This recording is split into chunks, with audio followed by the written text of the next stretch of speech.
I'm doing a lot of work on that. Science. Are you ready to go? Okay.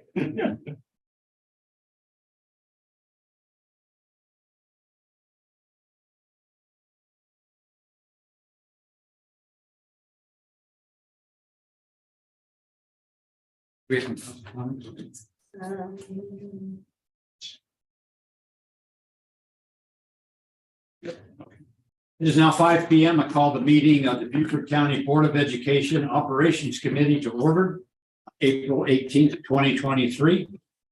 This will be a hybrid conferencing with Zoom and conference room E at the District Education Services Center.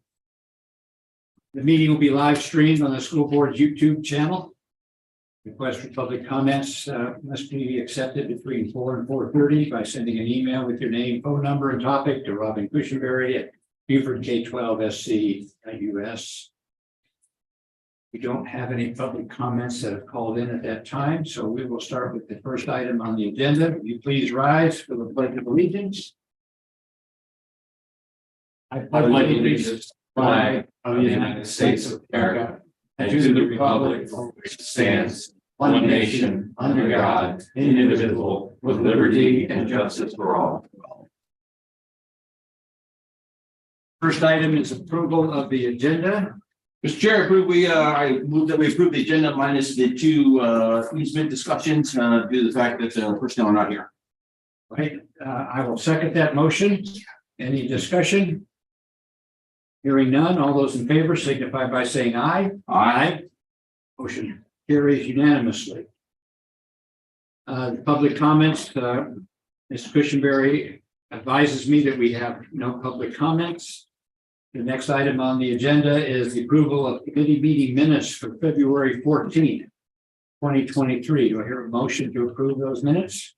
We move to approve both sets. Let's do that. I move that we approve both sets, February 14th and March 14th, 2023. I'll second that motion. Any discussion? Hearing none, all those in favor signify by saying aye. Aye. Motion carries. The next item, Rob, is the construction update. I can't wait. Thank you, Colonel Geyer. Good afternoon, and thank you for the opportunity to provide an executive construction update. Long lead times and inflationary cost increase continue to be encountered. In the materials provided for today's meeting, there are 3 yellow traffic lights that appear in the month's report.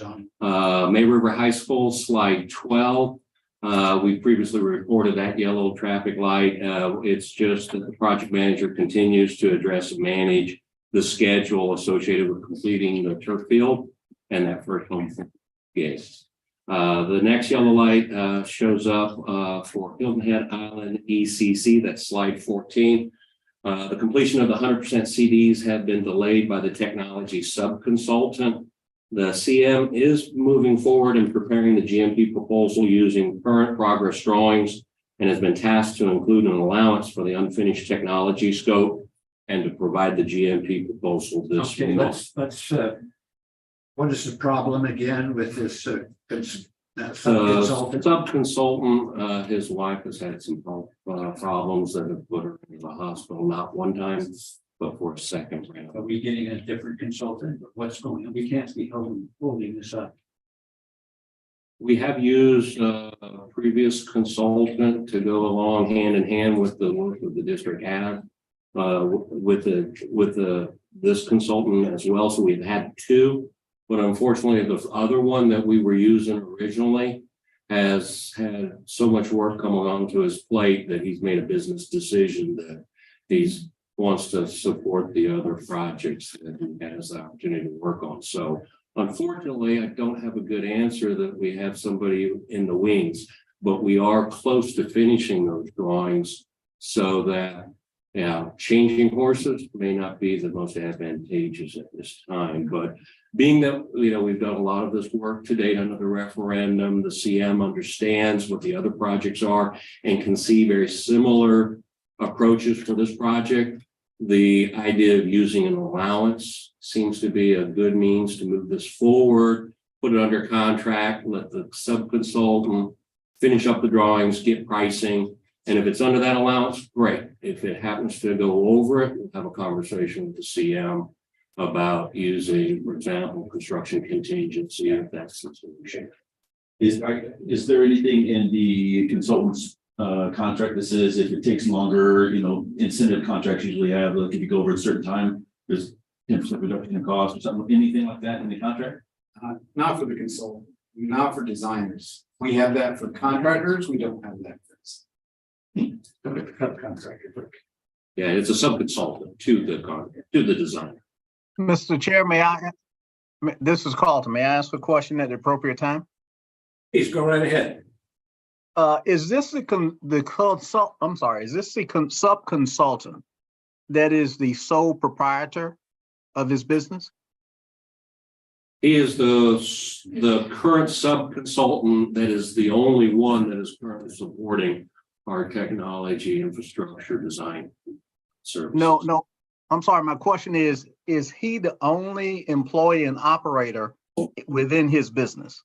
It's a small firm. I know that he has 2 or 3 other employees under him. But yeah, it is a very small firm. And I think we discussed this at one of maybe it was a workshop Yes, that probably looking to make sure there's some redundancy built in if we're going to take the risk of going with very small 1 or 2 person shops on such major projects. Just for consideration for the future. Yes, sir. I agree.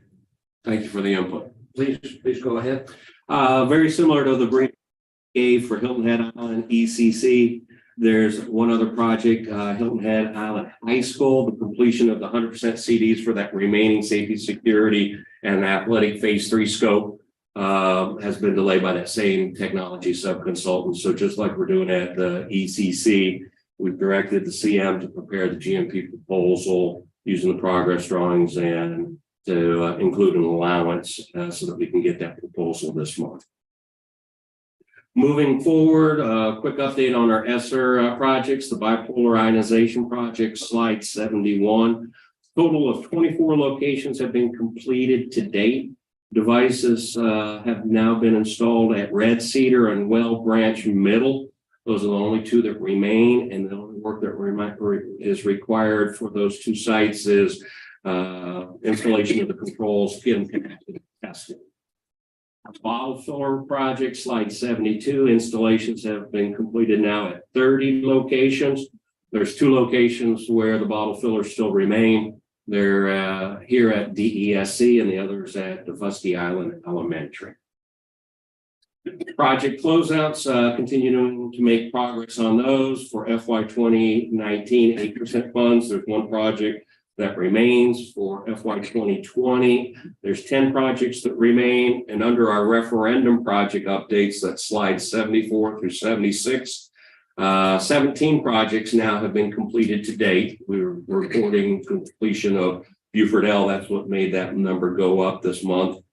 If you're also tracking along using the 519 financial monthly report, that's attachment 3 in our materials today.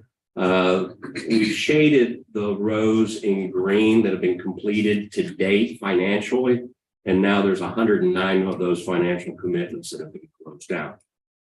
On the financial update, slide 78, we are reporting this still with the green traffic light. The current referendum budget is still $375,710,000. Paid and committed funds through the end of March 31st totaled $335,816,424. That's almost 90% of the overall referendum funds. Our paid expenditures through the end of March totaled $218,920,708, just a little bit less than 60% of the overall referendum funds. Remaining available funds, including contingency, total just under $40 million. The contingency activity in the month of March included savings being returned of $28,794 and use of $11,806. The contingency total that remains at the end of March is $8,807,285. And our analysis is still indicating that the remaining referendum scope can be completed with the remaining available funds. Community outreach updates for slide 85. The ribbon cutting for the new Robert Smalls facility is tentatively scheduled to take place on August 9th at 3 p.m. The ribbon cutting for Hilton Head Island Middle School is being coordinated to take place on August 30th, of this year. I don't have a time yet for that, but we're getting close to locking that in. And the ribbon cutting for Battery Creek High School is still being coordinated. We've provided 3 dates and times, and we're just trying to get the administration team at Battery Creek High to buy into one of those and check with. You expect it to be August, September? Actually, I think I may have missed the email today. I think we finalized it for August 25th. That's the same day as you have a work session. So the thought is we'll either try to finish before going over there or take a break, go over there and come back. Perfect. Yeah, I hadn't seen it. Thank you. Yes, we do have a lot moving. Can I, sorry, Colonel Guy, do you mind if I pop in with a quick follow-up? Certainly. Go ahead. Okay, so I'm assuming, thank you so much. I'm assuming that the ribbon cutting is for the new addition at the Hilton Head Middle School. Yes, ma'am. So I question August 30th. How are we going to handle that? If school's going to have been in session, are they going to, how is that going to work? Is that new spaces that they're going to use? Or can you just tell me what the plan is for the fall for those kids? So yes, it'll be available. They'll be in that space using it from the start of school. Perfect. Off just to get students involved in the ribbon cutting instead of doing it prior. Now, Robert Smalls, we're going to do that prior to students coming in the building. Well, that makes sense. And what's that? I said that makes sense. I just wanted clarification because I was like, how are we going to have students out of there for 2 weeks? Anyway, so that sounds good. You answered my question. Yeah, it'll be a used facility when you cut the ribbon. Lovely. Thank you. Okay. Go ahead, Rob. Yeah, and the last thing I'd like to share with the group is updates for requests for proposals, RFPs, and requests for qualifications, RFQs. The RFP for professional roofing services, those proposals are due today. The RFQ for the architect for the new PK5 elementary school at the May River campus. Responses were received on March 29th. And are still in the process of being evaluated. The RFQ for the construction project estimator for the future bond referendum. One response was received on April 6th. The fee is currently being negotiated, and we've already prepared the draft AIA agreement so that as soon as we have the information coming away from the fee negotiations, we can finalize that agreement and then get it reviewed and then route it for signatures. That concludes my executive construction update. Any questions? William and Earl on this level. We don't have any. No hands. No hands are up. Colonel Guyer, I do have one question for you, if I may. Yes. Usually we bring forward this update to the next board meeting, which would be May 2nd. At that May 2nd meeting, we are scheduled to have a quarterly update from Ted Barber, the clock chair. If you'd like to have both updates, that's fine. Just if you want to just take Ted's update, I just want you to be aware that he is going to be coming to that meeting to provide us with the update. I don't see a reason why it couldn't be one update. Just let Ted do his and then we'll defer. Well, we'll just hand out. Distribute the materials. Distribute the materials. Okay. Now, I'll be glad to attend the meeting in case there are any questions. So as you do your updates. That would be good. Perfect. That would be good. Is that all right? Hands up. Mr. Campbell, go ahead.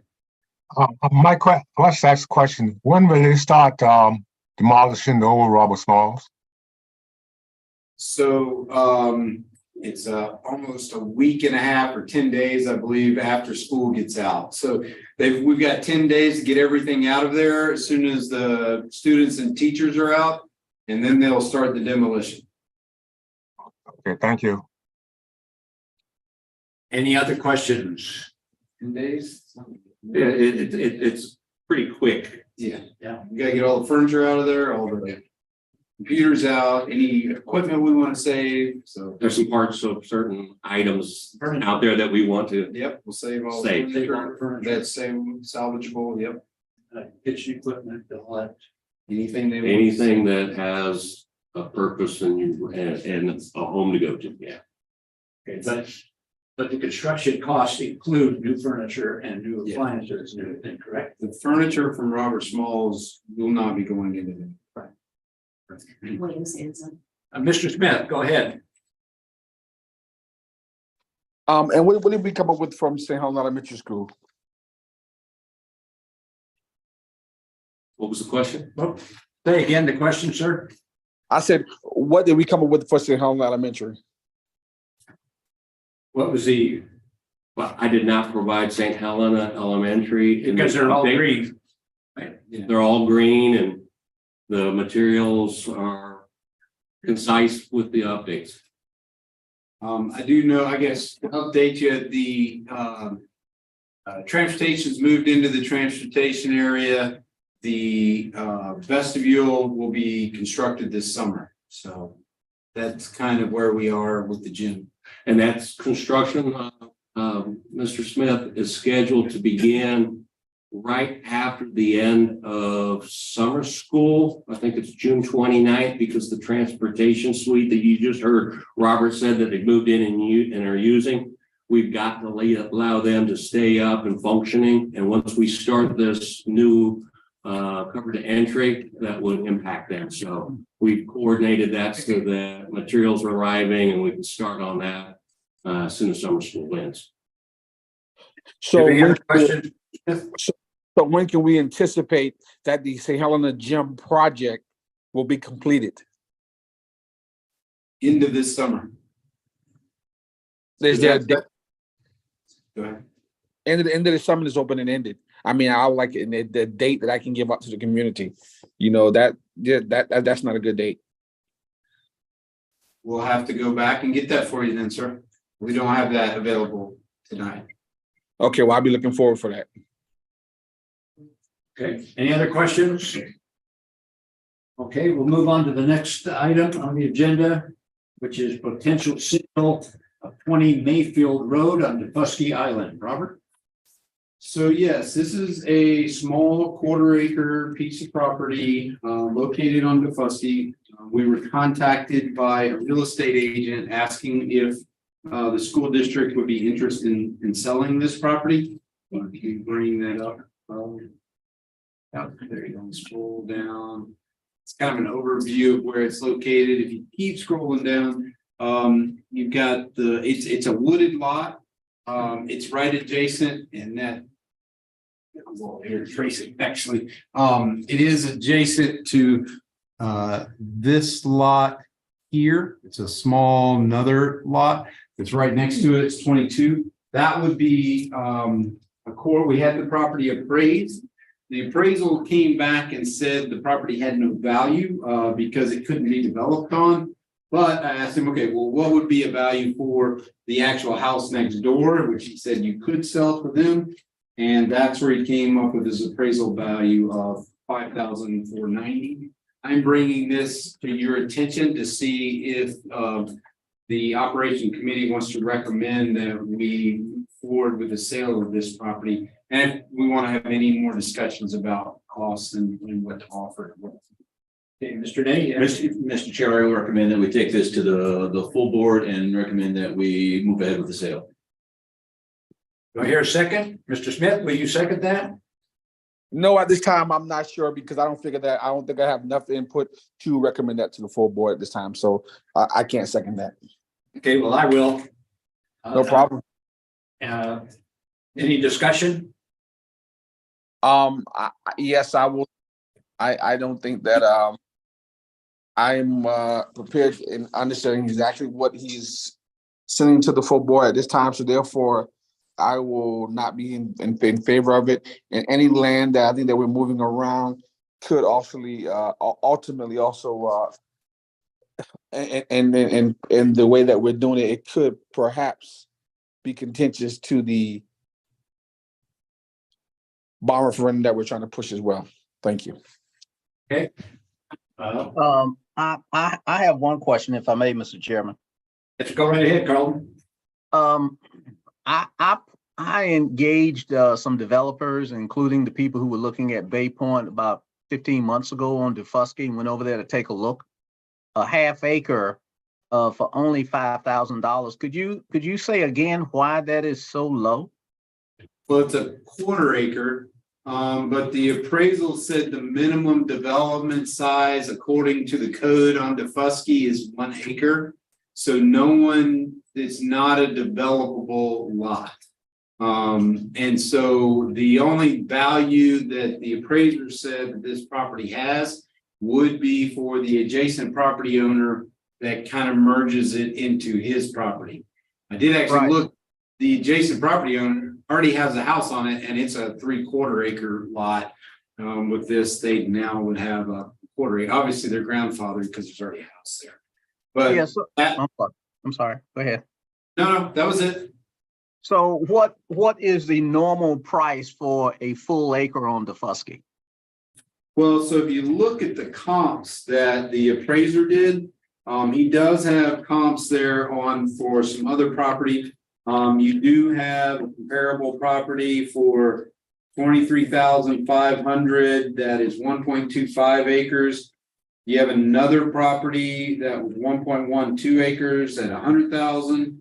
You have a third property at 1.08 at 55. So those properties that range from 1.08 to 1.25 range from $23,500 to $100,000 an acre. So I'm wondering if with that range of the comps, him getting a quarter of an acre for 5,000 seems to be undervalued in terms of advantage to the school district. I mean, that that's what I was referring to, that we might want to have conversations in executive session at the next board meeting to talk about the price of this. As far as the committee goes, I was looking for the committee to make a recommendation to want to sell it. We can definitely schedule a conversation in executive session in the next meeting to talk about an offer to the property owner. Right now, I'm not really talking about price, except letting you know what the appraisal came in at. Okay, thank you. All right. Any other questions? Yeah, Go ahead, Mr. Smith. even with that being said, so let me ask you this. So from now on, when people bring properties that we own to you and ask you about them, so will you always, so what will be the process of that from here on out, Mr. Audi? Okay. All right, let me answer that. This is only to discuss the possibility or finding if the board has the desire to sell the property. That's all it is. And I understand that, Colonel Guy, but that's why I didn't ask you as the board member. I asked Mr. Outing as the day-to-day operation person who gets these questions, because I want to know as a board member, when people walk up to him, ask him about, or they inquire about other properties, then what will be the process and what makes this property any different than any other process? Property. So that's why I'm asking Mr. Outing for what's the procedures of the process of doing this. So I would say the only thing different about this property is this is a piece of property that they approached us about. Quite honestly, we had to look into to find out about it. And that's one of the reasons why I had the appraisal done, so I could learn more about the property. But anytime typically we sell a piece of property, the first step we do is get an appraisal done on it. And then we meet with the board to discuss, based on the appraisal, what they would like to offer as far or what their interest is. This one, we had not talked previously about a desire to sell it. And so that's why I thought it was fitting to bring to the operations committee, let you weigh in on whether there's an interest in selling this piece or not. So yeah, that's where we are. Well, thank you for learning. So I guess this will be the process for every piece that someone the district and they want to buy it. So I guess this will be the process moving forward. Thank you. Well, the only comment I want to make on this before we take a vote is that the district has property scattered throughout the county that we are not using. It has some value. Some properties have more than others. But property that's unused is not an asset, it is a liability. It is a liability because things happen on property that we would be responsible for. That piece of property, we had an instance, for example, in the piece of property that we own right behind our solar array here, where a child came out, fired off some fireworks, and that property caught fire. We are responsible for that piece of property, and if that fire would have spread into that subdivision, we would have had a problem. So property has an asset and all property has a liability, and we have to determine, is it worth keeping, or should we dispose of that and dispose of the liability?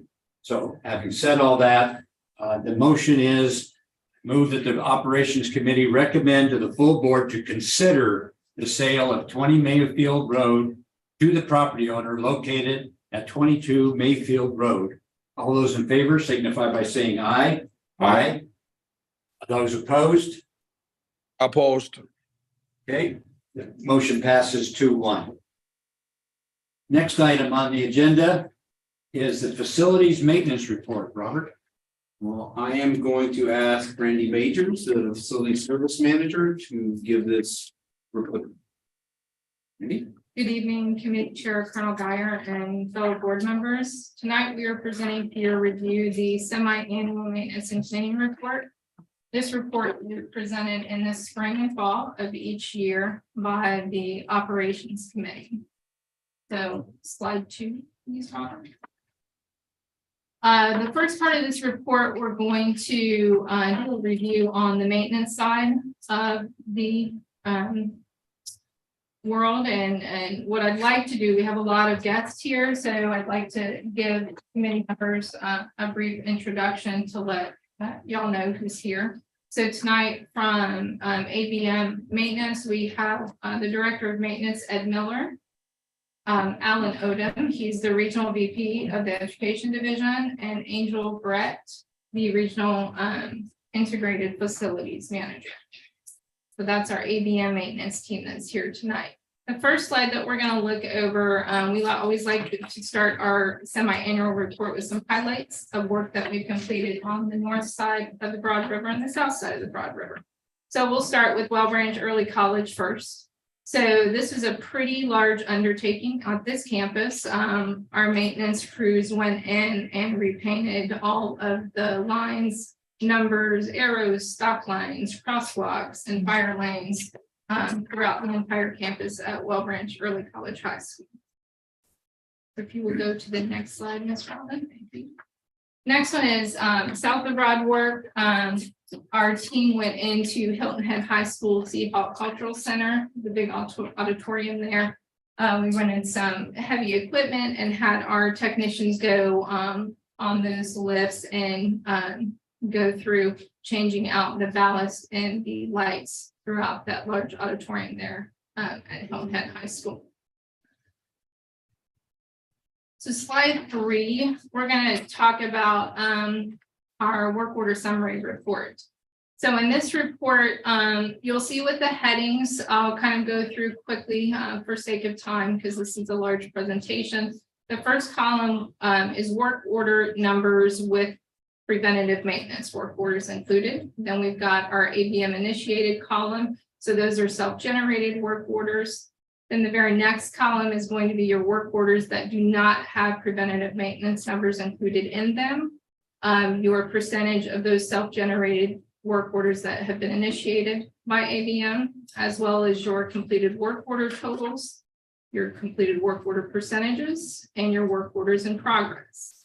So we're reporting based on the previous period completed. So that's our October 2022 to March 2023. as you can see, just from that initial column with the work orders with preventative maintenance, our numbers are down.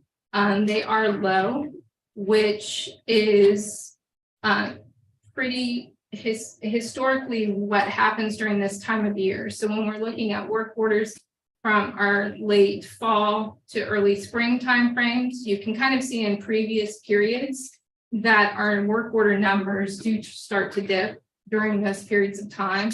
And a lot of that's primarily because it's not our busy season. You know, HVAC requests are lower. We're not doing as many moves in schools.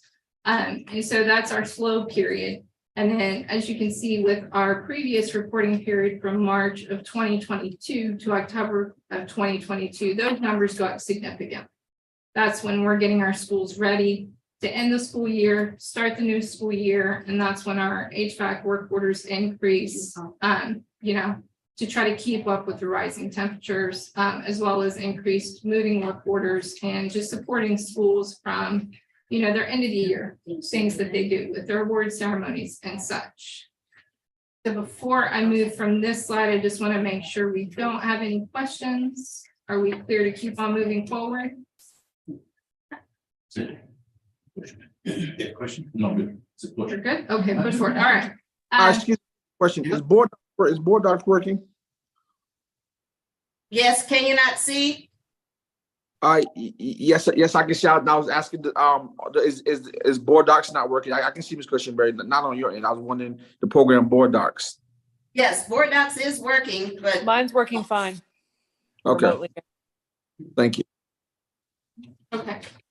So the next few slides, I'm going to kind of summarize them. So slides 5 through 7, this data is work order summary by craft. So the last operations committee meeting, several board members tasked the operations department with breaking out work order totals based on craft categories or trade categories. So what you're going to see for slides 5 through 7 is data that's been organized in these craft categories by location. So some things that I'd like y'all to be aware of. There's 8 categories here within the craft. And these are all pulled from our work order system through Maintenance Direct on our School Dude platform. Currently, our School Dude platform is set up where we have over 170 different craft categories. So please keep in mind what we did is we pulled the data from the program and we gave you the top 8. A lot of those craft categories had 0 work orders listed in them. So for just reviewing the data, it's beneficial for us to look at it at a much smaller scale instead of trying to show y'all 170 craft categories. So what you'll see in this report for slides 5 through 7 are each individual location broken out into those top 8 categories for the time period of 11/1/2022 through 4/12/2023.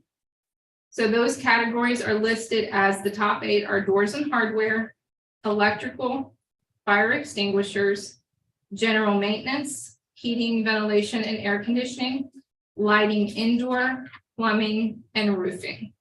So those are those categories that rose to the top. Any questions on these 3 slides? So 5 through 7 slides.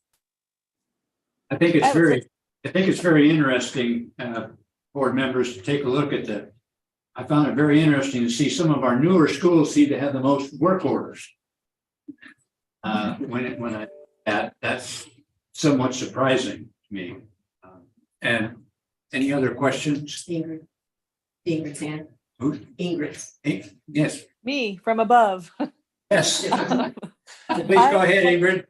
I love that you pulled a report. I agree that it's interesting to kind of look at and get a sense of what's going on.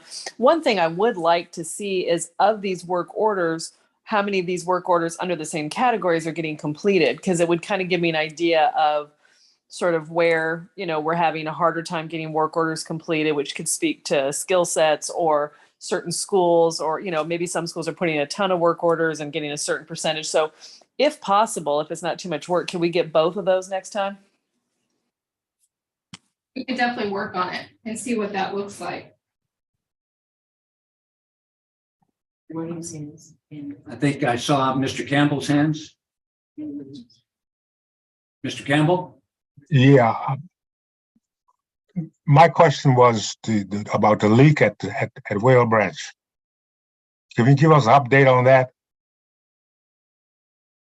So, you're talking about the leak at the, new gym area? Yeah, the gym and the Performing Arts Center. So, there is masonry work that has to occur on the wall. I don't know how much people have followed this. I know you're somewhat up on it, Mr. Campbell. But there is, a high wall coming down to the roof. That wall was separating due to some installation problems. That is all being removed and going to be replaced. We've been talking with the contractor and their subcontractor. The contractor, they've agreed that they are splitting the cost with the mason to do the work. And now we're looking at scheduling that. So we've got beyond any, everybody's accepted the fault of it. They've come up with a game plan on what areas, actually what we need to do with the roofing consultants, make sure they're taking out the correct areas to take out. And we don't have a date for that work to begin, but it is in progress and it is moving forward. I also, that the high area in the atrium is something we're looking at addressing this summer, or having that investigated this summer. And that's the update on those items. Okay, some equipment in the weight room was damaged. Who's going to pay for that? So I reached out to Mr. Cave, if you would, and I did not get any items from him. We just need to get a list of what's been impacted, and I'll reach out to him again and see if I can't get that information from him. Okay, thank you. Okay, Mr. Smith? Yeah, Mr. Guy. Actually, and this goes back to I'm glad that you said what you said, because this goes back to a motion that we had last board meeting, when I was told that a lot of these new schools that are being built obviously are not being built properly or are going up too fast, and they're taking a lot of shortcuts. And these work orders show exactly this, just that. I think it's very problematic. It's very problematic that we have all these new schools with all these leaks and different issues. And some of the questions comes to my mind is, Mr. Smith, you're muted again.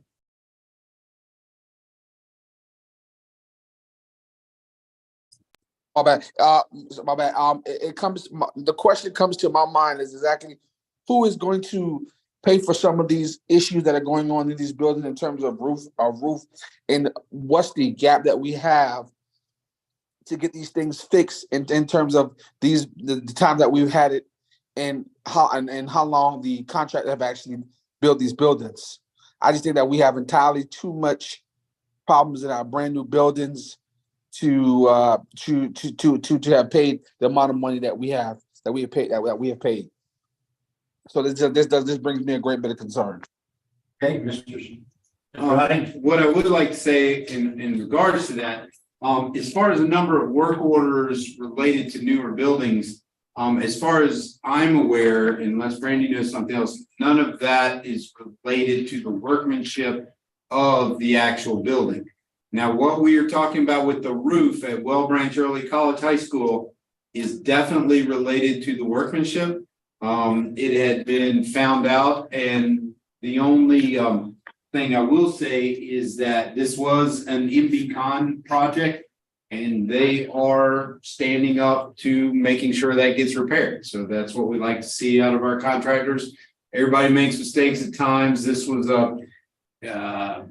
they did not install it completely according to the detail, and it has failed, and they are making sure that gets corrected.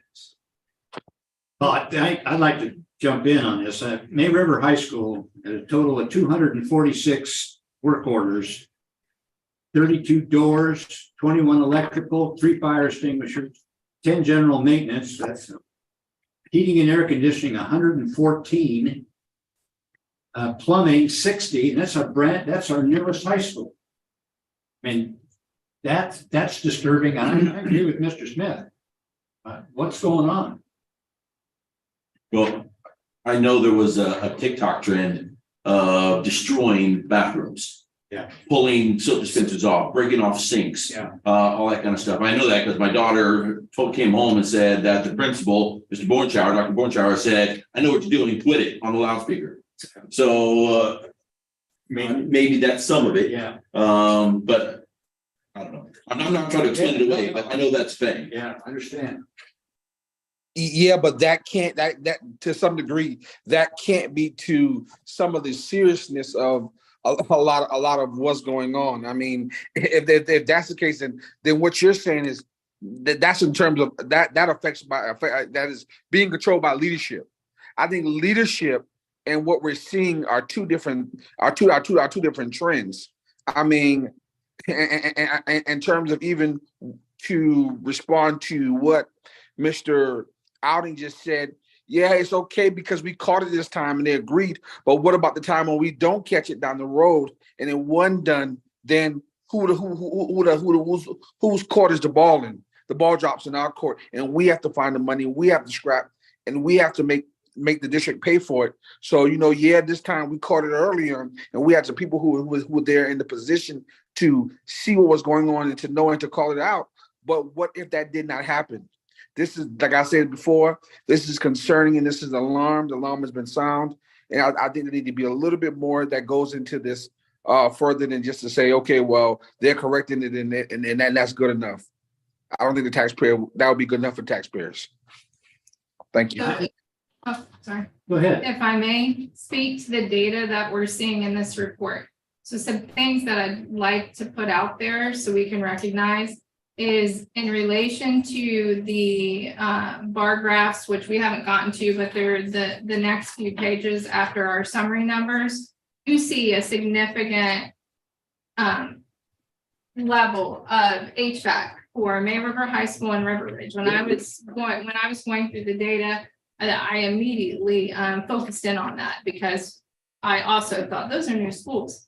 So doing a work order report and evaluating that data closely on a more granular level, I found over half of those work orders that were put in were self-generated work orders by a maintenance technician who was going out and doing walkthroughs of walk-in coolers, walk-in freezers, and milk coolers at both locations on a really consistent high basis.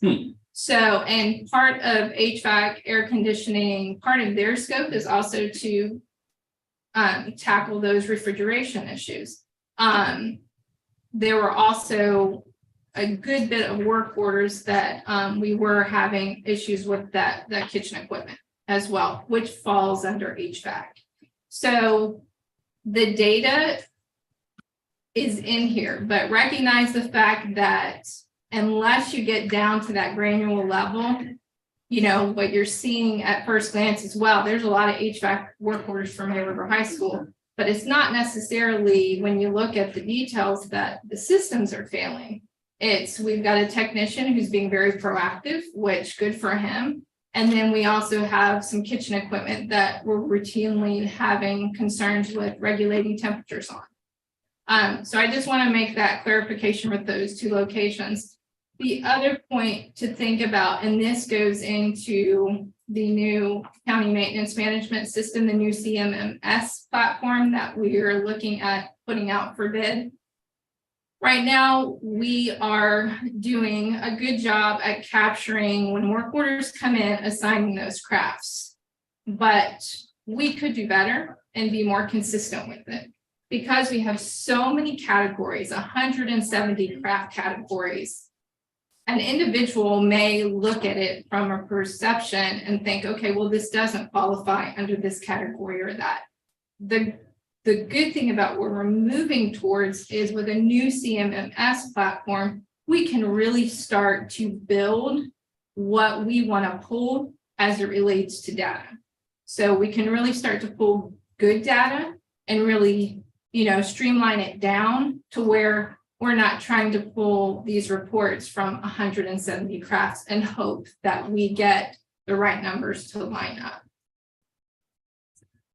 I can feel Ingrid smiling from here. Yeah. Mr. Smith, you have your hand up?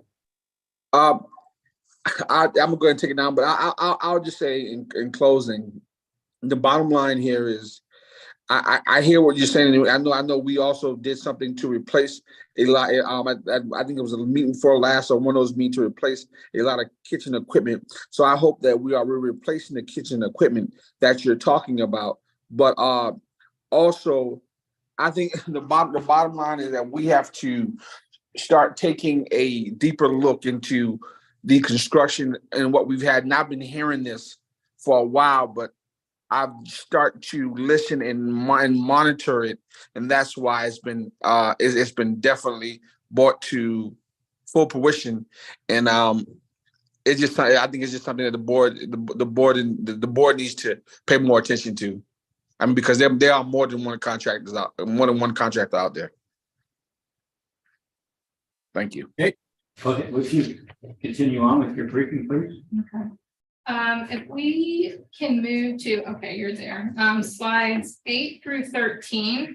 So won't spend a lot of time on these. We've kind of talked about them in the previous slides. These are just the bar graphs that were produced from the numbers in the previous 5 through 7 slides. They are broken out by high schools, middle schools, elementary schools, K through 8 facilities, school readiness programs, which is going to include your early childhood centers and your early learning centers. And then the other category pulls in your other program spaces like your district office and your adult education, just to name a few. So if we could skip or move forward to slide 14. Slide 14, the two line graphs on this page reviews work order stats. So the first chart is the total work orders per year. We're reporting for FY22, which is the period that includes 7/1/21 through June 30/22. You can see from the FY21 to the FY22, we kind of started to dip down. That was during our COVID period, and now we're starting to trend back up with our total work orders per year that we're increasing. The next chart is total work orders per worker per year. So this chart, this report takes into account the total work orders per year and divides it by the total number of workers. So you can see we're just kind of staying steady from FY21, and we're starting with a slight curve upward for that step. So slide 15 is our total square footage per year from FY21 to 22. So we're staying steady right now from FY21 to 22. And our total square footage per worker per year has also stayed level. This report for the per worker per year takes this total square footage and then divides it by the total of workers that are non-grounds workers for the maintenance work. So that's where we're getting that data from. Okay, I'm going to stop you there and see if there's any questions before we move into the survey. Any questions or comments? Does it mean, or does it seem like doors or maintenance or doors and hardware? It's like, what's up doors and hardware? It's like, seems to be the highest category in almost every school. Yes. Yeah. And do you want to answer that by any chance? Doors, they get used, everybody uses them. And we have access control on all the doors, hardware. So that falls into that category also. Like lock maintenance kind of stuff, is that what you're saying? Well, the wires inside the doors, Right. they get pinched, they get broken, we have to take care of it. You know, hinges wear out a lot of cycles per year. So we're always repairing them, especially on the older schools. Hardware wears out, the life cycle of it. Well, and to add to that, I will say that you have had a hyper focus on security. So things like doors are being focused on constantly. We have Ms. Campbell going around doing their reviews at every school about safety and all that. And so they're finding a lot. I mean, I've noticed, I think Ed would say recently that there has been a focus on those items because they're looking at them constantly. So the door is not shutting all the way. We hear about it because they're very vigilant about safety issues like that. Okay, fair enough. Push. Any other questions, comments? I have a comment on future reports on this. It would be very helpful if you have things that are somewhat out of tolerance. In other words, you see big spikes and things, that you prepare an analysis of that in the report to preclude as many questions. So if that was like the doors and the HVAC and so on, give us a couple bullets about why that is. Okay. What's your analysis of that problem? Okay. Mr. Chair, if I may, could I just follow up on that, please, sir? Yes, please do. I think that is an excellent suggestion from the chair to answer the questions that the data will probably create, save a lot of time and show that there's been some analysis and research into it. The other thing, there's a sector of science called tribologists in the petroleum industry. So that industry, that science actually runs mean time between breakdowns. So that if they're selling a product to us, they can say, we have tested this, and you see it in car commercials. There used to be a commercial where they would have the car on a rolling treadmill, so to speak, and it was bouncing. And they actually can get very specific in how long that particular part is expected to last. And they would include some of that in their contracts or our purchase agreements. So I'm just wondering where we have these parts that are wearing out very quickly. If we might want to begin to ask them what has their research shown or the manufacturer's research shown about how long can we expect this particular part to last. We run refineries 24/7, 365 for 5 to 7 years based on that. So just trying to help. Thanks for all you all are doing. I know it's a complex job and a lot going on, but thank you. Just trying to help. Good comment. Thank you. You want to go ahead with the maintenance survey? Of course. So the next two slides will review the maintenance surveys. The maintenance surveys went out to school principals and program directors in March of this year. The first slide is going to review the numbers that came back for the maintenance customer service responses. Out of 32 responses, we did receive 31, so we did achieve a 96.87 response rate. The scale is tops out at a 4, and the rating is for schools to rate from a poor to an excellent condition, how they feel the service provider is performing. Poor being never done and excellent being always done. As you can see from the maintenance customer service responsiveness, those questions are geared towards our courtesy level with maintenance from not only a district or a director maintenance level, but also the area maintenance managers, as well as the courtesy level of the technicians. Based on our results from this last survey that we just put out in March to the previous survey in the fall, we are seeing the numbers increase for this service provider. So we are seeing a trend up, which is what we like to see for customer service and responsiveness. So the next slide, slide 17, is going to address quality of service. So these questions are geared towards how well staff feel or school administrators feel their buildings being maintained, as well as our technicians being proactive and responsive, and are they completing the work orders to expectations. So as you can see with the results here, it's the same high point 4, with 4 being the worst and excellent being the highest. You can see that our scores for maintenance for this reporting period did increase as well from our fall survey results. Any questions on the maintenance surveys? Yeah, I guess I do. Go ahead, Mr. Why are we asking about the rate the courtesy of the maintenance director and assistant director of managers? Are they actually like replacing, like in the schools, replacing ballasts and hinges and all that kind of stuff? So, and you'll see this on the very last slide. So part of district oversight is we task our area managers with maintenance to regularly schedule meetings with school administration. So high schools once a week, middle schools twice a week, elementary schools once a month.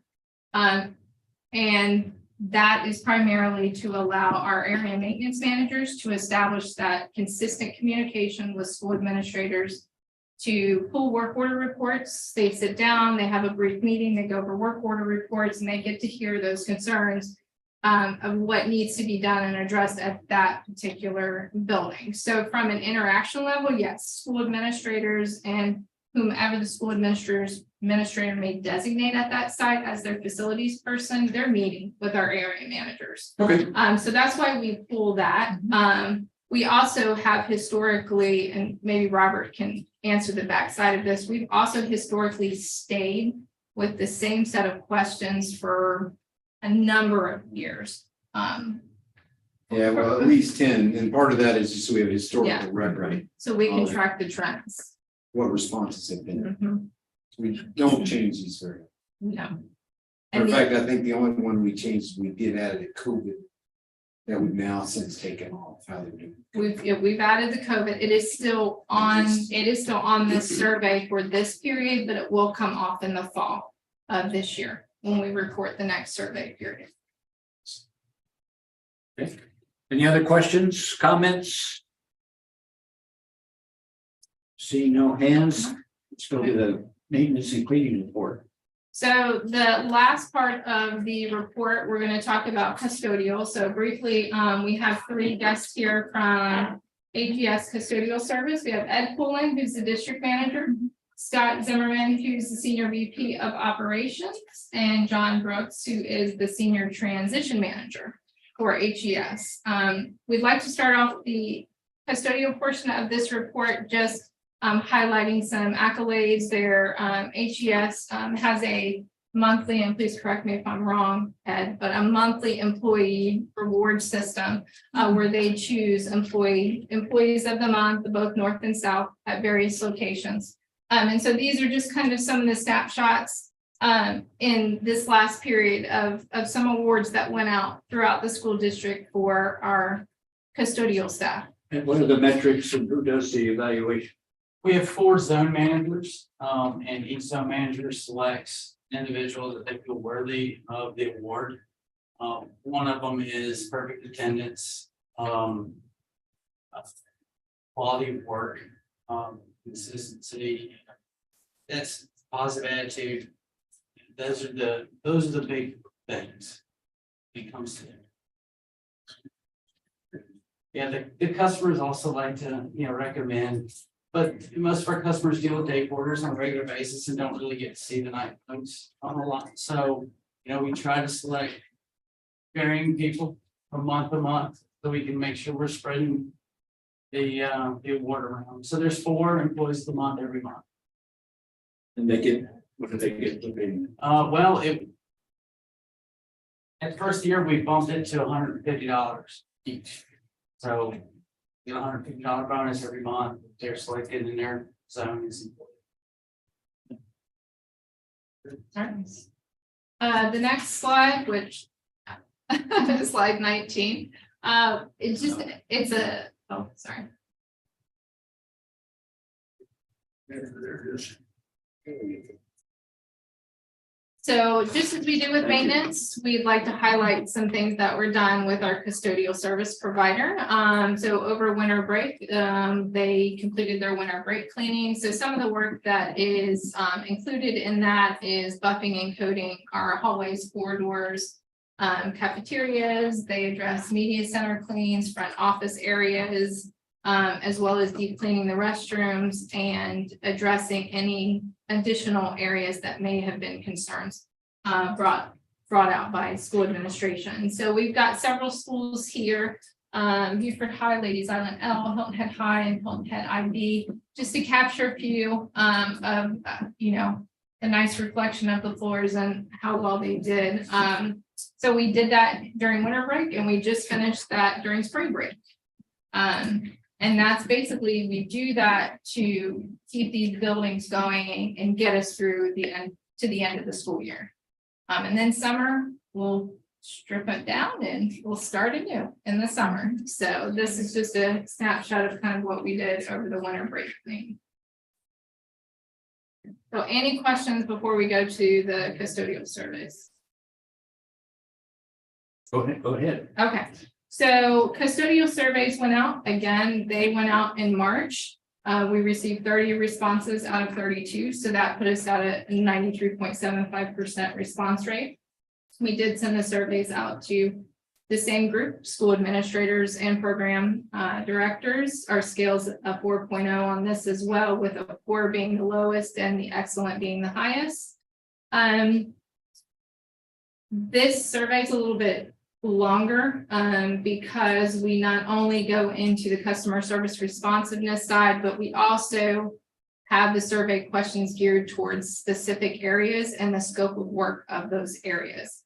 So before we go into those, I would like to say in general that you're going to see most of these scores are lower than fall last year.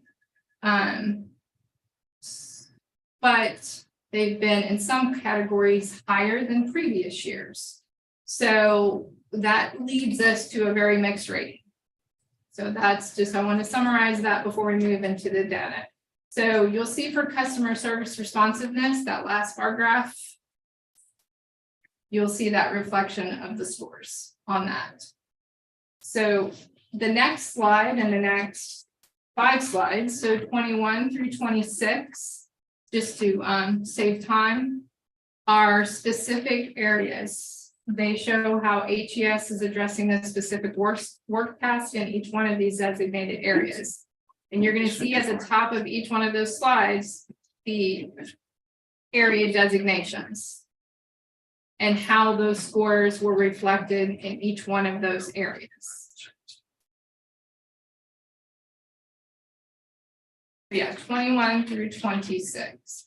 So in those areas, we address scope of work for entrances and hallways, admin and other office areas, classrooms, cafeterias, media centers, and gymnasiums.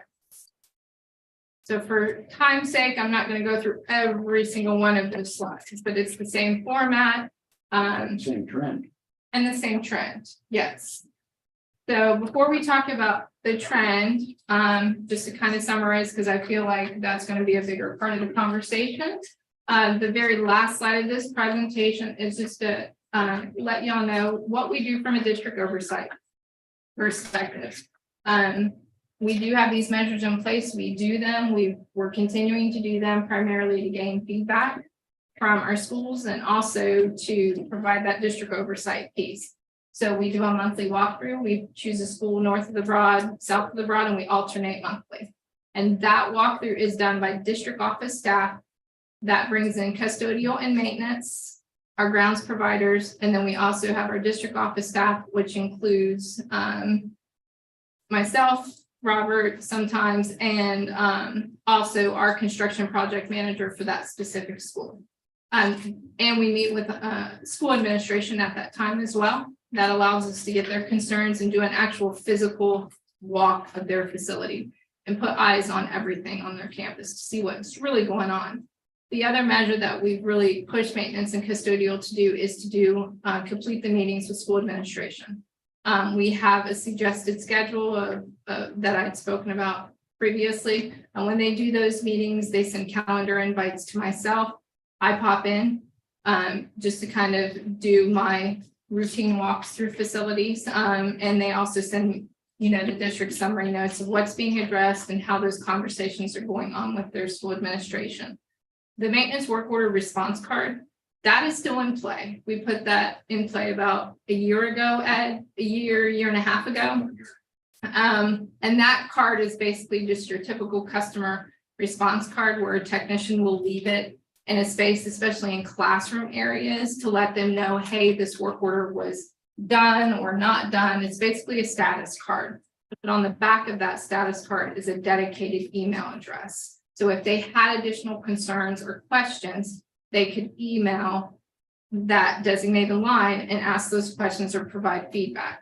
Unfortunately, to date, we've gotten no responses on that email since the last report to the operations committee. We're still putting them out. We're still ordering the cards. Technicians are still putting them in place. We're just not, so far, haven't been getting a lot of momentum. We've only gotten one response, and that was back on the October report. The last measure that goes out, and this is HES driven, not school district driven, is HES gives or asks every school or program site to complete a monthly report card. And they grade them on a A through F, Ed? Yeah. So A through F grading scale of how are we doing? And those area managers for HES pass those surveys out, and then they're required for their performance measures to get that back to their district manager, Mr. Bullen, monthly. From that, he can see pretty quickly where we're failing. And then he advises me of those locations, and we put those locations on a watch plan.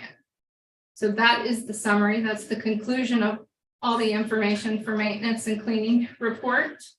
So at this point, if we have questions or any comments that we'd like to talk about. Mr. Smith, you have your hand up? Yes, when did this maintenance contract come back up for review? So the maintenance contract is, it was executed in, you said maintenance, correct? I'm a custodian, excuse me, custodians. Okay, so custodian, contract. Oh. So custodial, that contract was executed in November of 2020. It's a 3-year base term contract with 2 1-year renewals, 1-year term extensions. So it could be up to a total of 5 years. So we're about to hit our base term in November of this year, which would be our 3-year mark. We gave them an extension. Is that what you're saying? We have not given them an extension. We will meet our base term in November of this year, which is our 3 years. We will hit our 3 years in November of this year. Thank you. And you know, I heard that what you've all said, and I've heard it so well on a continuous basis of basically how y'all are trying to troubleshoot what's going on. To me, it is still unsatisfactory. I'm still hearing from teachers in different places and different buildings saying how they are still not happy with the custodians, and that we can't keep custodians in buildings, and some teachers are cleaning their classrooms. This report reflects that. At some point in time, we have to just allow teachers to teach and continuously have these problems and saying that we're trying to fix it. It's something that has to fix itself, and so that's the point of me asking when this contract will be up, because it's just the same old song continuously, and we just can't continue to keep doing that. Thank you. Hey, Ms. Boatright, your hand is up. Yes, sir. Thank you very much. Before we all get into this conversation, because I've been on this committee, I was on the committee last year, and we were, it's a similar thing. I wanted to say to Ms. Majors that I thought this was a very good presentation. I think you're doing a great job. And as someone who has to go present to a board and sometimes has to give them news that, is not going to make them happy, you do much better than I do. So I was, just from listening, I thought it was a great presentation. From my point of view, I wanted to say 2 things. One, custodial services is a problem in general, just because of the situation the country's in and labor and all those things. So we have to acknowledge that. And at the same time, from my point of view, I don't come at it from, this is unacceptable so much as, okay, what are we going to do about it? What have we done? And this data lays out pretty clearly, where some of the issues are. So I think this is a really good jumping off point. My only comment before everyone gets into this discussion, because I'm more interested in listening at this point, is from a data analytics, a data visualization standpoint. If we're going to do bar graphs, let's keep the colors consistent. I was getting thrown And I know it's a small thing, but I think it's important when you're putting data out that it visually represents what you're doing so people can kind of look at it and get a picture. Otherwise, why do it? And it threw me a lot. I think we should stick with a consistent color theme. And after that, I'm done nitpicking and I'm just going to listen to the conversation the committee has. Thank you. Hey, Mr. Nagy, you have anything to say? All right. Mr. Campbell? No, Okay. I also want to thank you. This is the first time I've heard you make a presentation. I'm very impressed. It was very good. Now we have a lot to talk about. That the trend is concerning. And that's something that we'll be discussing in contracts taken up. Mr. Smith's hands back up. Pardon me, Mr. Smith's, hands back your hand is back up, sir? I need to lower. I need to lower. Okay, all right. I think that concludes this report. Are we going to get this report for the full board? This is not, it's a portion of an OE. It does not have to be approved. Okay, So this is not, I'm not asking for an approval, because this will roll into OE8 to get the approval of all of them. yeah, but I think that this report is going to have to be updated and with the current data, get a response from users. The two people that didn't respond, I want to know who they are. Yeah, that was one only comment, because it was two schools that didn't respond to the maintenance and the custodial, right? I Maintenance, don't want to sit here now. I want to know offline. I mean, we'll go to survey anonymous, do we know who the schools that didn't respond? district knows. District knows, well, I want the superintendent to know. I'm sure that he understands that. That's his issue. But that's not acceptable.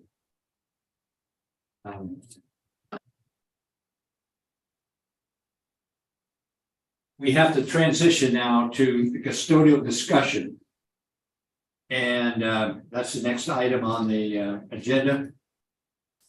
And the discussion has to do with a request that we have a cost benefit analysis of having a contract for custodial services, or we bring the custodial services under the district. And we have gotten the cost analysis that was discussed in our finance committee. We know the cost, but now we need to talk about the benefits. So this is something for Robert and you, ma'am, to talk about the benefits of having a centralized management and a centralized contract.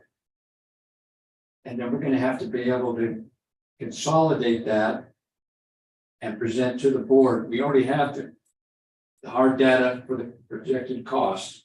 Now we need to have a good analysis of the benefits of either option, having it in-house or having it on contract. So would you like to give some initial thoughts on that? Well, I mean, before we get started on that, first of all, who asked for this? I did. Oh, This was before before you came on the board. okay, and then who prepared all the material or This was done in finance committee. This was a cost. This was a cost that was talked about. right, And we said, okay, we have a cost of bringing it into the district. Now we have to talk about the operational benefit of having it done contracts like so this is the finance committee's product, this is. okay, It was the finance Finance department. Department. oh, finance department, Yeah. Came up with that. And it was briefed at the finance committee, last finance committee. okay. Okay. So, in my opinion, at the very least, on contracted services, and I'll talk about maintenance and custodial together first. One of the benefits, of course, is the ability to onboard, bring people on quicker, and also offboard it as needed. We have people leave quicker than we can do internally in-house on a typical basis. The other thing that I'll address is what I hear a lot of times is that people want to bring custodial in-house because they want more control of their custodians at a local school level. They want more, a principal wants more local control. I would argue that, in my opinion, where we are successful, that principal has that control and participation. Yes, it does, our custodial staff does run the day-to-day, but that's the reason we're trying to get those meetings on a regular basis. And quite frankly, they're very hard to get. So there can be that communication back and forth so that principal can have input on what needs to be addressed. Now, the benefit again is that the principal doesn't have to deal, once you go to a local control type system, they have to do all the hiring and firing and all that. And that's a massive burden, where when you have a contractor, that burden is on them and not on us. So I know, and that's one of the reasons in here, when you look at the cost numbers, they do place some costs in HR because that's a major piece. Custodial has over 200 employees, and there is some churn in that workforce. So that's HR is a constant need for that. Another benefit I would say, specifically, probably more so on the maintenance side than the custodial side, is that on the maintenance side, there's a ladder for employees to climb. If we're an individual school district and there's only so far someone can go up, where when you have a larger company like either of the two that we have here, there is a ladder they can continue to find and potentially a larger pool that they can gain workers from. So I would, and that's, it is in custodial as well, but specifically in maintenance. Maintenance, you have people that a lot of times, you know, they're career-oriented people that have ambitions and want to go higher. And we've lost people over the years that have gone higher. So, but that's good. Yeah, I mean, that's what they're there for. So off the cuff, that's, would you like to? Well, you mentioned it. There's a view of the operations director, and there's also the view of the principal. Mm-hmm. The principal is the chief executive of that school, and he or she feels that sometimes her custodial staff isn't responsive to her. Sometimes she feels like her custodial staff is taken away. Yep. And doesn't know about it, and things aren't being done. She says, he or she, principal says that the custodial staff is a key member of the staff and that's the relationship to the students. That custodians are in many cases loved and in fact help keep the facility up because they don't want to disappoint Miss Custodian who works so hard for that school. And so I can understand that piece from, in a decentralized approach.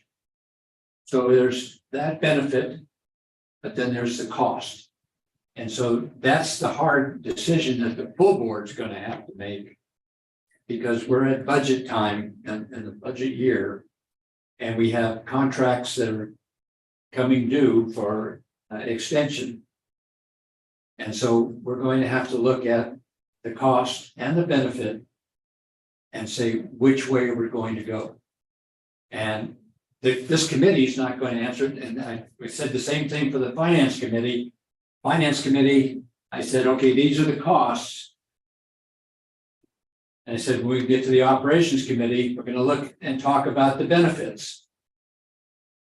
And then at full board and probably in the budget work session, I think we're going to have a decision made by the full board in a motion, in a vote, for which way we're going to go. Well, we can ease some of that by making a recommendation to the board. That's the job of the committee, right? Well, That's right. Basically, at the finance committee, we just said, here's the cost. And Well, to me, the cost is prohibitive just on top of it. So I think the finance committee should have taken it, hey, we recommend not doing it. $4 million difference according to this product. well, it's more than that. Yeah. It's actually more than, And but here's the conundrum. The conundrum is we have to support the principals who universally want to have this happen, come into them. And so are you willing to make sacrifices in other places? You see, that's the decision. That's not a finance committee decision. The finance committee just says, this is the cost. And then the full board's got to say, because all members have to be able to vote on that. And you're right. I mean, I understand that. I mean, it's. but we're not making a recommendation. We're just saying this is the cost. And I don't know that the operations committee should make a recommendation either, other than to vet the benefits, and just as we vetted the cost, so that we can provide to the full board, here it is. Now, do we have surveys from, well, we have these surveys here, which are not good. So, does this operation committee want to make a recommendation on that? I don't know. I like the way, Mr. Smith?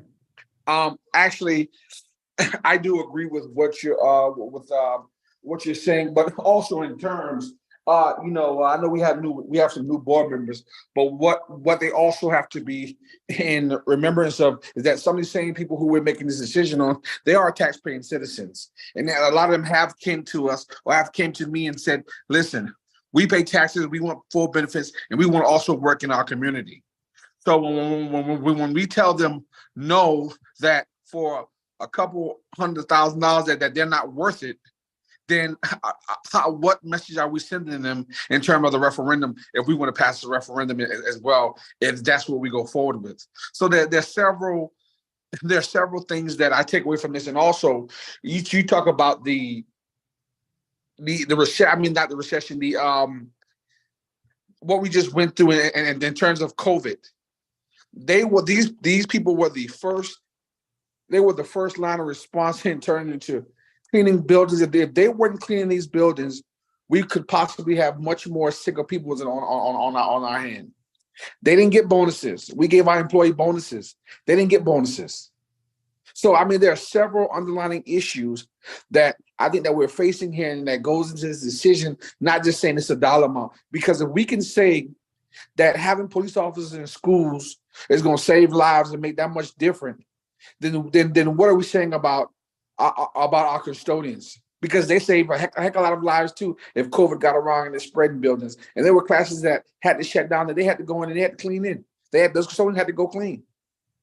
So when it comes to just saying, oh, that's how much it costs, I think that this is a much more deep-rooted decision in terms of peeling the onion back and just saying, oh, this is an easy decision. I think that there's some other things that need to be looked at than just saying, oh, we're looking at a dollar amount. So if we look at the dollar amount here, then we should look down. If we look at it here, then we should do the same thing when we look at SROs that we pay 75% of their salary on.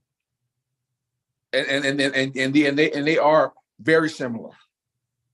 So those are some of my concerns. Okay, any other comments? Yes, sir. I would like to, Mr. Chair. Go ahead, Mr. Dallas. This is a very complex area, and it's very difficult to manage because it has so many different tethers running out and across all those trades and the schools, the physical locations. And I've seen maintenance and custodial services operate both in a centralized and decentralized. What I have seen is if the quality of delivery and the efficacy of repair and the timeliness of those repairs, if that is of a premium level, then the who owns it sort of disappears. And I think our core problem here, not a core problem, but I think maybe an opportunity for us to look a little bit deeper is to understand what is the efficacy of the current system. And I'm already hearing the surveys, plus, we're going to be getting data on maintenance issue closeouts. So whatever we do, hopefully service level agreements, whether it's through the contractors or through if there's an internal custodial service, that is something that the entire administration and teachers has an input on. Because if they're satisfied, this area really quite often goes away as a key topic area. Okay. Right. All right. Thank you, Colonel Guy. Yeah, I have some questions that I think that we still need to answer. I wasn't able to attend the finance meeting, but I looked at that, and one thing that bothered me, and it's not a huge deal, but we budgeted $15,792 for health insurance per employee. And as someone who does health insurance, I was like, that's a lot. So I looked into it. Our average district-wide is $9,000 per employee. And if it's someone that doesn't have full family, it's $6,000 per employee. So that bothers me because I don't think you should do a projection based on the highest possible, and times that by 200. So it's more philosophical. I don't think it makes a huge difference on the numbers, but I don't think that's a good way to approach doing a budget analysis. And Mr. Dallas and Colonel Geyer could certainly correct me if I'm wrong. Maybe that's how you do a budget analysis, but that was one observation.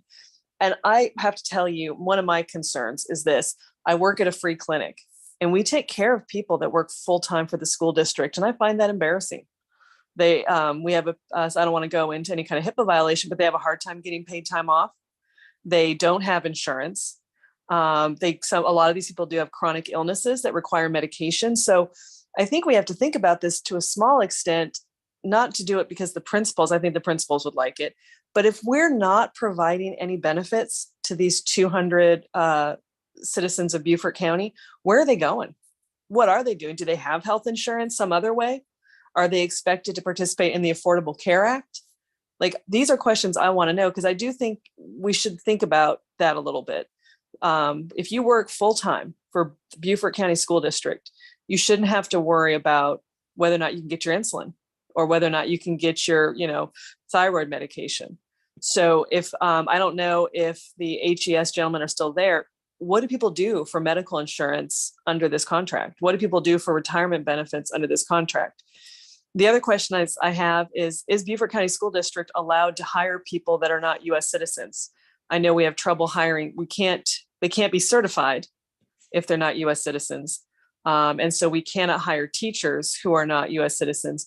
Can we hire classified staff? Because I have a theory that a lot of our custodial staff is either immigrants, has some sort of immigration status and not full citizen status. And that would be another variable that would factor in.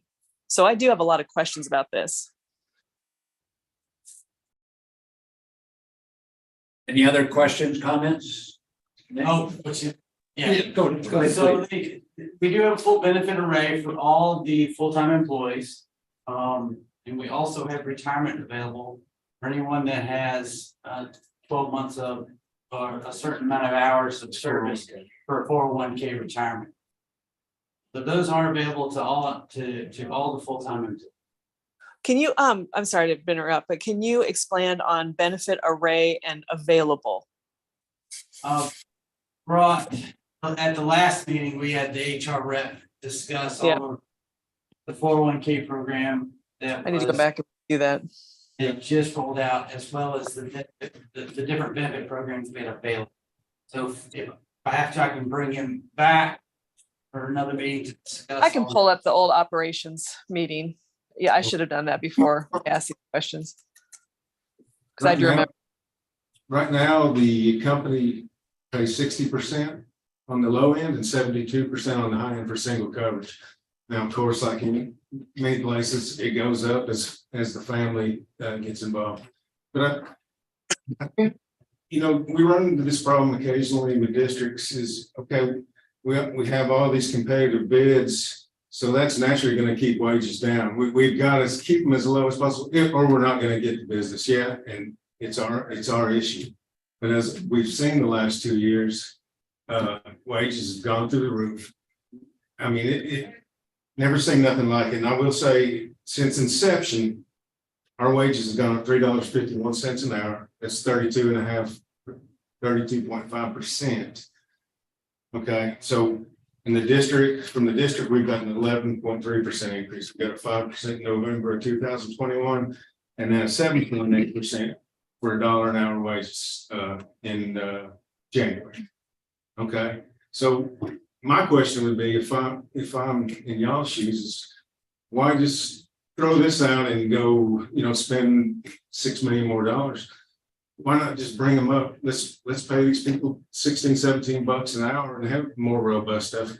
We can keep that cost way down. It's not that we're gonna be making a huge profit off that. It's going to the employees. And that would be a lot cheaper. I think Ed and I were doing some figuring. We could almost get a $17 an hour average. Add 2 more management to our team for better oversight, and it'd probably be about $1.5 million. That's, So then my kind of a back to the napkin. Our current wage rate right now, our average wage rate across the counties, $14.32. So then my question would be, Still. how come y'all didn't give them a bonus during COVID? Well, Mr. Smith, they didn't get federal money to give COVID bonuses, and they had a contract. So I understand that, but the district did allow them, and at some point in time, we did a lot for some money to go to them for bonuses, and I think that they used them for higher on bonuses or something like that. So that legit. Why did they come to and say, hey, listen, we need money for COVID bonuses? So they didn't get bonuses. And the board, to Scott's point, the board could have approved bonuses, and he'd go through the contractors, but we could distribute that through the contractors to the employees if that's what the board would like to do. But it wasn't done. Well, it was brought up, and I do remember at some point, I believe that someone from the staff stated that they did have some bonus money, but that money was being used to possibly to enhance people to come on because they were having a hard time getting people to come on and work. So I go back and look for that, but I do remember that question, and if that question was posed by staff now, or that comment was made, then why wasn't this advised to staff in current times? But not to go back and forth with that, but basically these are our community people, and the principals make a good point, and I think that also those numbers to Mrs. Boatwright's point could be looked at again. And I think those numbers may need some more attention. There are several questions out there that still need to be answered. I'm strongly in support of bringing these positions back in, because you talk about in the start of bringing custodians back. You bring custodians back in maintenance departments, you can imagine how much money we save. Because better yet, my question is, even for maintenance, why are we buying the vehicles for maintenance to use? And basically, the contractors, they don't pay that. So our insurance and stuff is still going on those vehicles. So if someone one of the maintenance guys get hit or hit someone in those vehicles that we insure, we're still at fault. We're still left holding the bag. So I think a lot of this is still conversation that need to be thought out, possibly having maybe even at a work session or something, because there's a lot of variables here that need to be looked at. I mean, I understand the contractor don't want to lose the contract, but I mean, I just don't see where keeping the contract with this company it will be within the benefit of the district, and especially not when we're going out for a referendum and we have taxpayers saying that, hey, we want to be with the district and we want y'all to treat us like y'all treat y'all classified staff. And I think I do value that. Okay, any other comments? Can I say one? Yes, sir. And I know, when y'all are doing your study, I don't, sometimes workman's comp gets kind of overlooked, and I know with ABM and us, our workman's comp rates are significantly high. Yes. So just look at that, because one incident can cost you $100,000. I mean, one slip and fall, and yeah, believe me, we have them. So We did not put workman's comp in our initial finance piece, so we have to add that to it. yes, Yes, you're right. Good point. Okay, I think we are finished with that topic. And but the future, I think we're just going to have to go to a agenda item for the full board. We're going to have to discuss the contract extensions in executive session. And But what is this committee delivering to the board? right now, it's delivering a problem. Right, so we're not doing anything in committee. That's what I'm getting at, is like the products that are being delivered to the committee, we're just gonna say, okay, take it to the full board. So what have we done as a committee?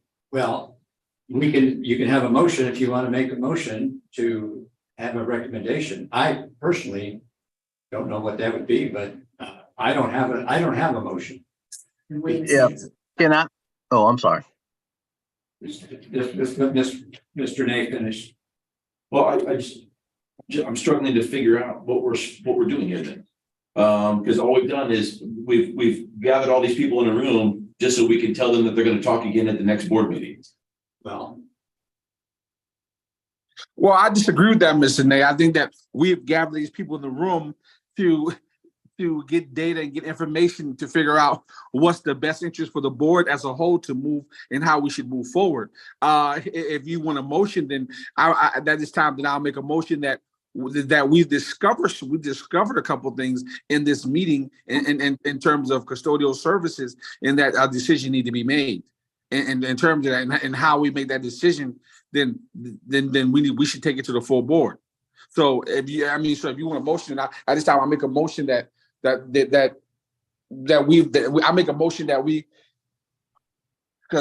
discuss the custodial's contract further with the district. You get that? Motion to discuss the custodial contract with the full board With the full board. and not the district, okay.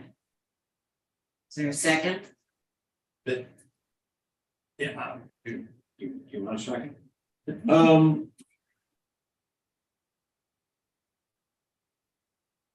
Sure, we can, no, I don't want to second it. Can I make Because a all comment? we're doing is uselessly extending this meeting. But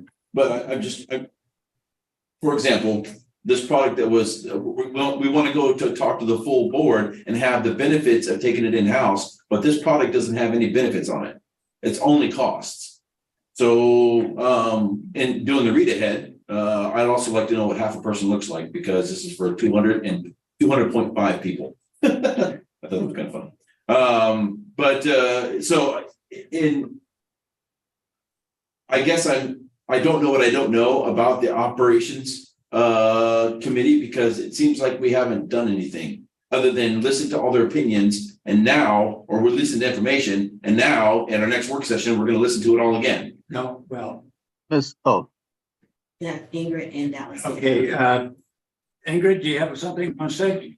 Yeah, to Mr. Nay, first of all, I very much agree with what you're saying, to the extent that, time's valuable. And so, what's the product that we're producing? My take on it from committees, and I was the chair of this committee last year, and I would like to apologize to HES, because I do remember you guys gave more. I was trying to find it in board docs, but I'm going to go back and watch that, because you guys did bring in all the folks, and I don't have any complaints with HES. I'm just concerned that, we're doing the right thing by people in the community, but I think HES has done a very admirable management job. So, but I think what the role of committees is not always to make a recommendation, but it's to have the deeper discussions, which is what I think we do need to have here, in terms of, so that when the board does get it, we aren't starting from scratch and spending an hour and a half in a business board meeting having this discussion. We should hammer out a lot of these details, ask questions, bring up things that we'd like the staff to bring back to us either through email or into board docs, so that we have all the information that we can think of that we'll need before we make this decision. So to me, that's why I don't know if it's necessary to make a recommendation, but I think committee is the place where you really dive in on these issues so that when the board gets it, it's a little bit clearer and a little bit of a more focused conversation, if that makes sense. Yeah. Okay, let me finish. For example, we learned about workman's comp. That was not brought up when we talked about the finance piece on here. So gathering more information to be able to give a more complete item of the issue to the full board, so we'll save some time. So that's one of the reasons that we do this. Some things we can make recommendations on because, for example, the maintenance or not the construction report. We don't need to have that be brought up before the whole board. We say, we've looked at the executive session. These are the following yellows, and it's good to go. That saves times in the full board meeting. But in this particular case, with this many variables and the knowledge that this cost is significant and it has to, if that goes in the budget, something else has to be cut. Agreed. And so that's the issue. Well, I guess then coming out of this committee. Yeah. I would ask for somebody to develop a list of benefits, because right now, this product that we had for the Read Ahead is only the cost. It's only the cost. Yes. And you're talking about there's benefit to bringing in, to bringing this in-house. Yeah. I don't know what any of those, but to me, it doesn't seem like there's any benefit. The administrative burden plus the cost burden alone seems prohibitive. Yeah. No, Can I weigh in? Yes, sir. Go ahead. Okay, so this requires a lot more rigor. As was mentioned, some of the labor rates that are used, they seem a little off kilter. We need to ensure that the analysis is unassailable, that no one coming behind us can say, well, you didn't dig deep enough or you didn't do a comparative analysis with rigor. And this is a huge part of the dissatisfaction that seems to exist in several clusters. So I just don't feel that there's enough to make a recommendation either way, other than to go back and say, let's compile the specific data points that we need to make that decision and give the administration and operations group a time to pull that together. And then I think you could get some real solid yes or no's on it. Kind of concerning right now at this point to do that. So since we're coming up on the end of this, the 3-year term, are we looking, where are we putting out the feelers for other contracts so that we can start to ping all this information off of other contract companies? Well, so I think where we are is there are two questions here. One is the in-house, out-of-house question. The other is extending the current contract.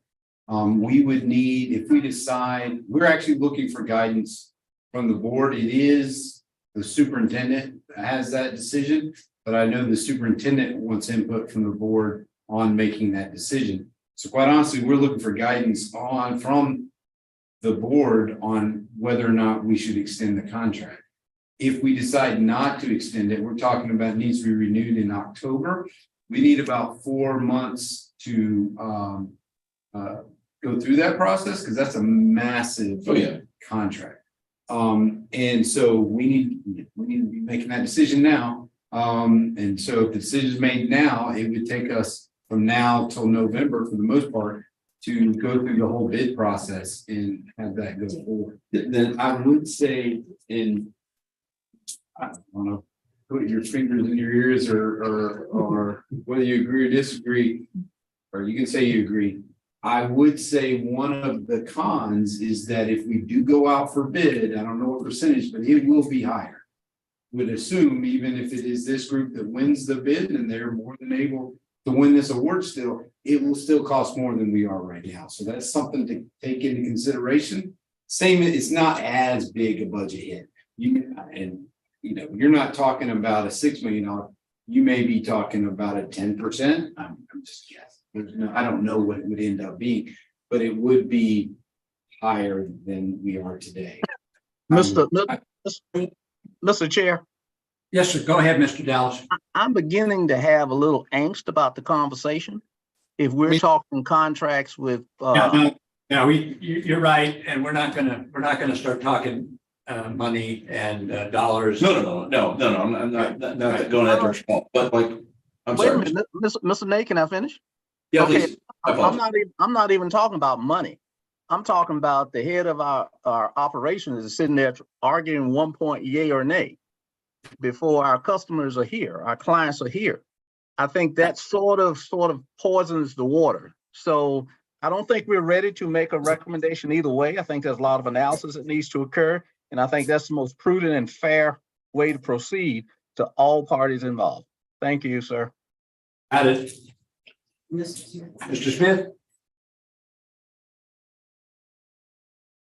I definitely agree. And actually, he said what I was going to say. I think at this point in the meeting, I just think that there was a lot of questions asked, and I think that we need those answers. And we possibly may need to come back with it. This may be a special call meeting. And on operations, we have done that in the past to tackle something like this. And this may take the attention of a special call meeting to do that. And some board members may say, they feel a certain type of way about timing and what could get completed, what could get completed. And at the end of the day, if you want things done, you have to put the time in.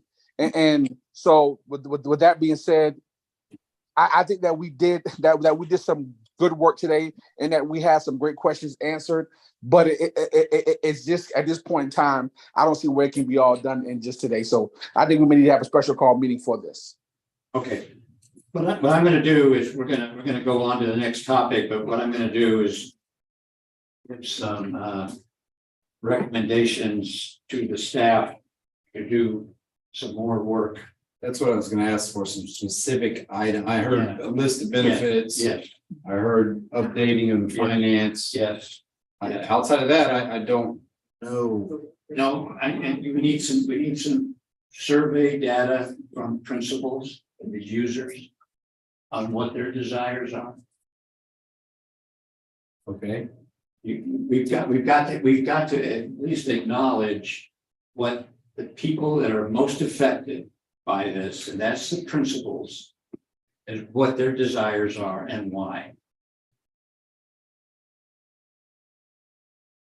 We have to have input from HR on costs or the impact of having an additional 208, whatever it is, employees. 200.5. Yeah. Employees, what that impact is on her staffing. We have to have some impact.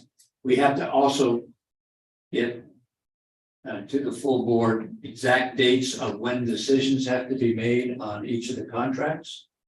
Yeah. And what the timeline is from you, so we know when we got to have a milestone, got to perk chart this out on when we have to make what decisions. Maintenance is by July. And I believe at this time with the performance from the maintenance contract, the superintendent was comfortable with going forward with approving that. Okay. The question is on the custodial side, and as you know, that's at the end of October. So but we need that ASAP if we're gonna put it out to bid, because we need to be going out to But bid. you got to give us a. No, so we, to Mr. Smith's point, if there needs to be some urgency. Yes. In solving this, because we, on a staff level, if we're gonna go a different direction, we need to be working on that right now. Got it. Is this something that we can work? The The Yeah, work session. The agendas are Work set. session, the work session is set, so, but we may have to have another meeting to discuss this. Yeah. And that's why we need the dates, Okay. I mean, you know. their contract ends at the end of October and theirs is the end of June. I just read. Okay, yeah. Mr. Chair, Yes, go ahead. Yeah, Mr. Dowd. I am absolutely flabbergasted that we're sitting here trying to decide dates on whether or not to renew a contract with an existing contractor. And if the operations department doesn't feel comfortable and has to be prodded by the chairman of the operations committee as to what they need to provide, maybe they should enlist the services of the procurement department. Because I think we need to be arm's length. I'm not questioning anybody's integrity. I'm just saying this is such a huge matter. I think we need to be very methodical. That's all. Thank you, sir. I got it. Thank you. Okay. All right. Let's move on. William Smith's hand still up. Mr. Smith? No problem. Actually, I just took it down. Okay, good. Next item is I'll make a the, motion that we adjourn, but that's fine. all right. The motion did not get a second, so it has fallen off. We have the FOIA first quarter report. Ms. Carter is gonna hand the copies. In the past months, we have received 53 FOIA requests. This time last year, we had 38. So this is about approximately a 39% increase. We do have repeat requesters. For example, of the 53 requests, one citizen submitted 18 of them. Another citizen submitted 10. The remaining 25 were submitted by 20 citizens. So basically 2 people made 28 out of the 53 requests. We would also like to take this opportunity just to offer a clarification. As per South Carolina FOIA law, requests that seek answers to questions instead of asking for existing public records can be legally denied, as the agency is not required to create a public record in order to answer a question. It's also important just for the public to know that it's not always a quick process to obtain information for FOIAs. Some FOIAs do take longer than others. Sometimes the communications office has the information readily accessible. Sometimes we need to work with IT to conduct an email search. Other times we need to work with various departments to obtain the requested public documents. All this takes time, especially when employees have other job duties and they're required to pull information for FOIA requests. We are very fortunate, and Ms. Cartledge can support this as well, that our other departments and colleagues are very understanding of the importance of transparency, and they do work diligently with us in order to respond to these requests. In order to streamline this process a bit, we are implementing new FOIA software this summer called Just FOIA. This software will not only let our departments know the status of a FOIA request at any given time, but citizens will also be able to track the progress of their individual requests. It will also enable other departments that we collaborate with on requests to upload documents directly, which again will be more efficient. And we'll be sure to do a demonstration of this software for the committee here before it goes live on our website this summer. That's it for the FOIA report. Okay. Questions? Mr. Smith, do you have any questions?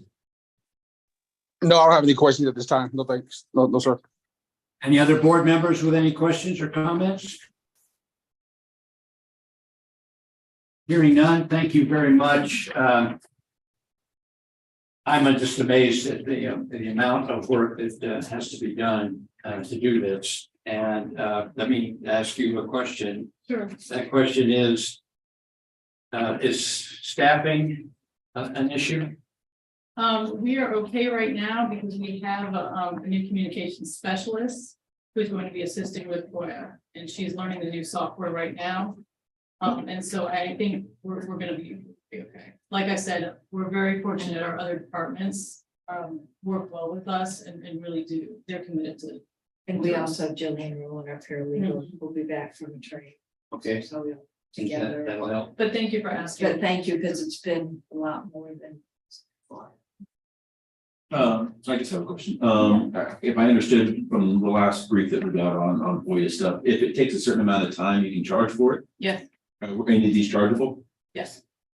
And they're still making them? The law provides that we're allowed to charge for the time that it takes us to research and redact. And people don't always pay the money, but people will we still have to analyze the request, we still have to reach out to the appropriate department and say, how many hours do you think this is going to take?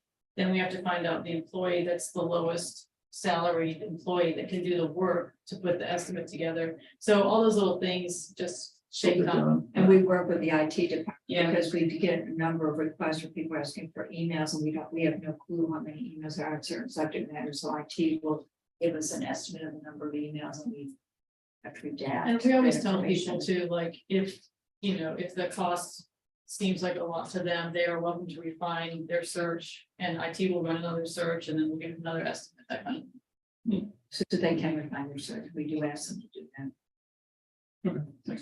Okay. Hearing no other hands up or hearing any other thing else, we're going on to the last item is future topics. Anybody have future topics? Do we have something that you're going to be bringing to us? You're going to have these. We'll have to move forward. Yeah, Jasper. yeah. The May meeting. Yes. Anything else? Any OEs or anything else? Well, we will be bringing 8% projects in May. 8% projects in May. We'll have the athletics administrative regulation Athletic that we administrator. updated to be compliant with the South Carolina High School. We can add it up.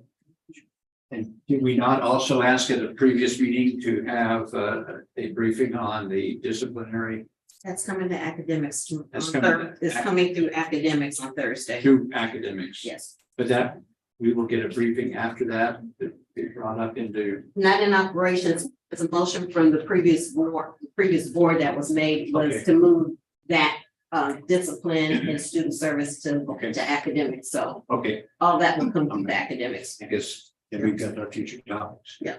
Okay, So, just before we break, how long of all the things that we just asked for all the stuff related to maintenance and custodial? What's the turnover time for some of these products that we just asked for? Meaning like if we schedule an ad hoc meeting in 2 weeks, can we have those products in 2 weeks? I'm not, I believe the answer is yes. I gotta get a strategy on how we're putting this together in my mind. We'll say yes. Okay. we're gonna have to look at the meeting. So my question is, for our regularly scheduled meeting, we said the second Tuesday of each month, correct? That will be the Is that- 9th of May. So the next one would be the 9th of May at 5 o'clock. Is that still good? Is that good with your schedule? Me. Yes. So is it fine for us to establish the second Tuesday by graduation, special circumstances? That the operations is going to be meeting on this second Tuesday. May 9th, then. May 9th will be our next meeting. Okay. So that's our regular schedule one. So are you trying to schedule an ad Well, I hoc? think we room? need this faster. Yes. So that's what I'm asking. We're scheduling an ad hoc prior to May 9th. 25th. So the 25th, No. policy is 20th, going to be meeting on the 25th.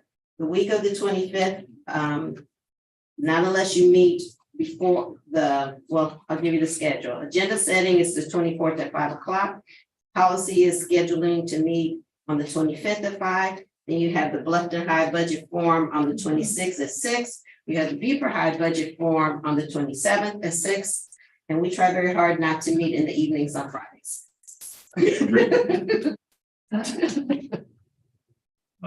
So that is the week of the 24th. So moving to the first week of May I think a second. is a board meeting. Yeah, so it'd be like the 1st and the 3rd that we have to meet. Right. First or the third. First, the 3rd, or the 4th. Problems on 1st. First. The 1st is a Monday. Okay, how May about the 1st. third? I think 3rd would be great. Third, Okay. May 3rd. Mr. Smith, did May 3rd work for you?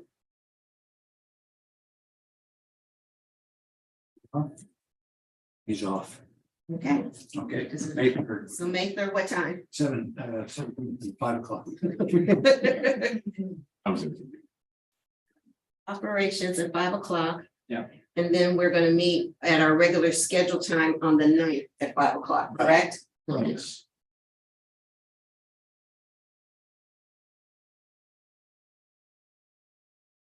One thing about that. if it's something that's gonna come out of committee that's gonna go to the board, that means it can't come to the board for the 16th. Until the 16th. Understand?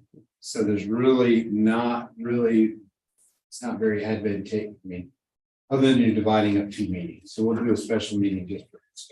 So, I mean, I think that's a good idea. But we won't be able to have that conversation.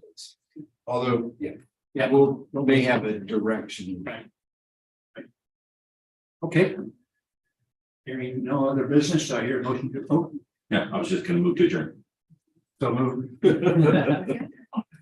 By consent, meeting is now adjourned. Thank you. Thank you, everybody. Thank you, everybody. Thank you, Carlton. Yes, sir. Thanks to our business partners as well. Yes. Absolutely. Topics? What was our future topics? Easements that we held on. Easements. 8%. 8%. Concussion protocol. athletics. Sorry, are we adjourned?